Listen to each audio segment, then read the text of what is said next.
మన బ్రెయిన్ పవర్ని పెంచుకోవడం అనేది బహుశా ఇప్పుడున్నంత ఈజీగా ఎప్పుడూ లేదేమో. ఈరోజు మనం తెలుసుకోబోయే విషయాలు మన మెదడుకి ఒక యూజర్ మాన్యువల్ లాంటివి అన్నమాట. ఈ సోర్సులో చూస్తే ఏకంగా 300కు పైగా టిప్స్ ఉన్నాయన్నమాట. మరి ఇన్నింటినీ ఒకేసారి ప్రాసెస్ చెయ్యాలంటే కొంచెం కష్టమే కదా. మరి ఇంత పెద్ద ఇన్ఫర్మేషన్ సముద్రాన్ని ఎలా ఈదాలి, అసలు దీన్నంతటినీ ఎలా అర్థం చేసుకోవాలి అనేదే ఇక్కడ అసలైన ప్రశ్న. ఇదే మనల్ని ఒక క్లియర్ పాత్ వైపు తీసుకెళ్తోంది. ఇన్ని వందల హ్యాక్స్ని ఒక సింపుల్ ప్రాక్టికల్ స్ట్రాటజీగా మార్చడానికి మెదడు ఆరోగ్యం కోసం 4 స్తంభాలు అనే ఒక పవర్ఫుల్ మోడల్ని ఇప్పుడు మనం చూద్దాం. సరే, మరి మొదటి పిల్లర్లోకి వెళ్ళిపోదాం. అదేంటంటే మన బ్రెయిన్కి ఫ్యూయల్ ఇవ్వటం. మనం తినే తిండి మన ఆలోచనా శక్తిని ఎంతలా ప్రభావితం చేస్తుందో చూద్దాం.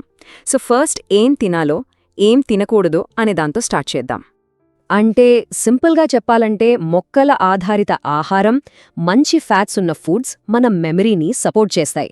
అదే టైంలో వెన్న, ఫ్రైడ్ ఫుడ్స్ లాంటివి మన కాగ్నిటివ్ ఫంక్షన్ని అంటే ఆలోచించే వేగాన్ని తగ్గించేస్తాయి. ఇక ఒమేగా 3ల విషయానికొస్తే వీటిని మన బాడీ సొంతంగా తయారు చేసుకోలేదు.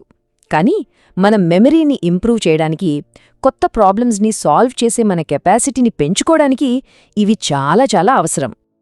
ఇంకో ఇంట్రెస్టింగ్ టిప్ ఏంటంటే, ఉడికించిన టొమాటోలు మన బాడీకి చాలా మంచివట. ఎందుకంటే బ్రెయిన్ని ప్రొటెక్ట్ చేసే కెరోటినాయిడ్లను మన శరీరం సులువుగా అబ్జార్బ్ చేసుకునేలా చేస్తాయి.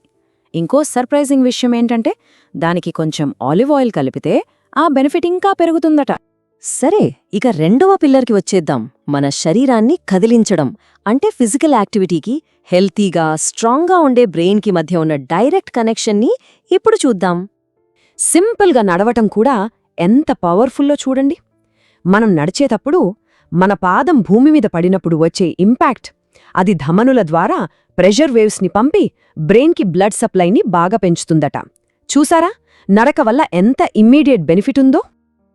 అయితే వేర్వేరు ఎక్సర్సైజ్లు మన బ్రెయిన్పై వేర్వేరు రకాలుగా పనిచేస్తాయి. ఏరోబిక్ యాక్టివిటీ ఏమో బ్రెయిన్కి ఆక్సిజన్, గ్లూకోజ్ ఫ్లోని పెంచుతోంది. మరోవైపు వెయిట్ ట్రైనింగ్ పెద్దవాళ్లలో కాగ్నిటివ్ ఫంక్షన్ని బాగా ఇంప్రూవ్ చేస్తోందని తేలింది. అందుకే ఈ రెండింటినీ కలిపి చేయడం చాలా మంచిది. ఇక మన మూడవ పిల్లర్, మన మైండ్కి ఛాలెంజ్ ఇవ్వడం. అంటే సింపుల్గా పజిల్స్ చేయడం మాత్రమే కాదు, అంతకు మించి మన మైండ్ని ఫ్లెక్సిబుల్గా, రెసిలియంట్గా మార్చే మెంటల్ స్టిమ్యులేషన్ అన్నమాట. మల్టీటాస్కింగ్ అనేది ఒక పెద్ద అపోహ మాత్రమే. మన బ్రెయిన్ నిజానికి మల్టీటాస్క్ చెయ్యలేదు. అది చేసేదేంటంటే ఒక పని నుంచి ఇంకో పనికి చాలా వేగంగా స్విచ్ అవుతుంది అంతే. దీనివల్ల మన ఫోకస్ దెబ్బతింటుంది, ఎఫిషియన్సీ కూడా పడిపోతుంది. ఇదిగోండి ఎవరైనా వెంటనే ట్రై చేయగలిగే ఒక సింపుల్ బ్రెయిన్ ఛాలెంజ్. రోజు చేసే పని, ఫర్ ఎగ్జాంపుల్ బ్రష్ చేసుకోవడం లాంటిది, మనకు అలవాటు లేని చేత్తో అంటే నాన్ డామినెంట్ హ్యాండ్తో చేసి చూడండి. ఆ ఇబ్బందిగా, కాస్త ఆక్వర్డ్గా అనిపిస్తుంది కదా. ఆ ఫీలింగే మన బ్రెయిన్లో కొత్త కనెక్షన్స్ ఫామ్ అవుతున్నాయనడానికి ఒక సిగ్నల్ అన్నమాట. ఎగ్జిక్యూటివ్ ఫంక్షన్ ఇదేంటంటే మన బ్రెయిన్ యొక్క హయ్యర్ లెవెల్ స్కిల్స్ అన్నమాట. అంటే పనులకి ప్రయారిటీ ఇవ్వడం, అనవసరమైన ఇన్ఫర్మేషన్ని ఫిల్టర్ చేయడం, పెద్ద పెద్ద గోల్స్ని చిన్న చిన్న టాస్కులుగా విడగొట్టడం, ఇవన్నీ. సింపుల్గా ఒక టు డూ లిస్ట్ తయారు చేసుకోవడం కూడా ఈ ఎగ్జిక్యూటివ్ ఫంక్షన్కి ఒక మంచి ఎక్సర్సైజ్ లాంటిదే. అంతేకాదు, ఒక్కో టాస్క్ కంప్లీట్ చేసినప్పుడు బ్రెయిన్కి ఒక డోపమిన్ రష్ కూడా వస్తుంది. ఓకే, ఇక చివరిది, చాలా చాలా ముఖ్యమైన 4వ పిల్లర్, మన మైండ్ సెట్ని మేనేజ్ చేసుకోవడం.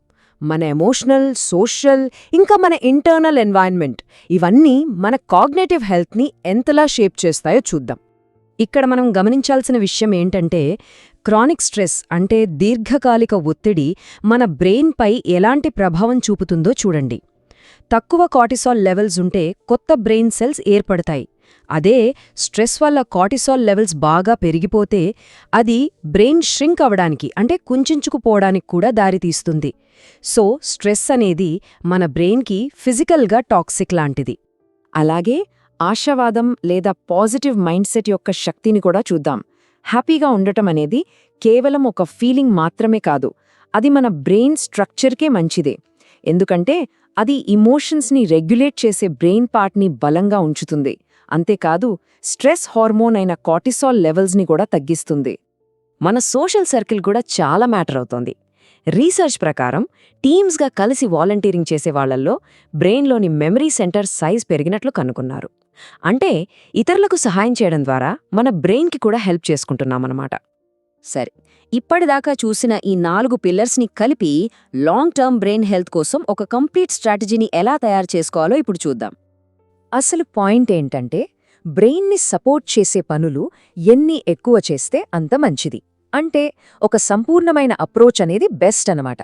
మ్యాక్సిమం బెనిఫిట్ కోసం ఈ 4 పిల్లర్స్ నుంచి కూడా కొన్ని యాక్షన్స్ తీసుకోవాలి. ఇక్కడ మనం గుర్తుపెట్టుకోవాల్సింది పర్ఫెక్షన్ కాదు, ప్రోగ్రెస్. ఎప్పుడూ బెస్ట్ చాయిస్ మాత్రమే తీసుకోవాలని స్ట్రెస్ ఫీల్ అవ్వక్కర్లేదు. దానికంటే బెటర్ చాయిస్ని తీసుకోవడంపై ఫోకస్ చేస్తే చాలు. అసలు ఏమీ చేయకపోవడం కంటే కొన్ని మంచి చాయిసులు తీసుకోవడం చాలా ఎఫెక్టివ్. మరి ఈ మొత్తం సమాచారాన్ని దృష్టిలో పెట్టుకుని ఒక ఆచరణీయమైన మొదటి అడుగు వేయడానికి ఇది ఒక సూటి ప్రశ్న. ఆహారం, వ్యాయామం, మానసిక సవాలు లేదా మనస్తత్వం, ఈ 4 స్తంభాలలో దేనిని ముందుగా బలోపేతం చేసుకోవాలి అని ఆలోచించాలి. Please do subscribe.